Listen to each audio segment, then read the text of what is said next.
చనిపోయేదాన్నండి. 30 సంవత్సరాల కిందట చనిపోయేదాన్ని అండి. 30 సంవత్సరాల కింద చనిపోయేదాన్నండి. 2 పెద్ద ఆఫీసులు, 2 చిన్న ఆఫీసులు అయినాయండి.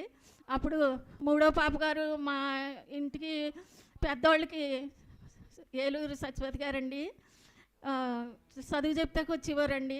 వస్తే అప్పుడు నేను ఒక మాట అన్నానండి, ఇలాగ 4 ఆఫీసులు అయినాయండి, 5 ఆఫీసులు చేయకపోతే చచ్చిపోతాను అన్నారండి అమ్మ అని సత్యవతి గారికి చెప్తే, ఇదేంటి నీ ముఖం దేశాల నుంచి ఇక్కడికి వస్తున్నారా, అమ్మగారి దగ్గరికి నువ్వు రాలేకపోయావు, ఒకసారి అమ్మగారి దగ్గరికి రా, అప్పుడు నీ బాధ ఎందుకు తగ్గదో నేను చూస్తానని ఆవిడ అన్నారండి. అప్పుడు వచ్చానండి.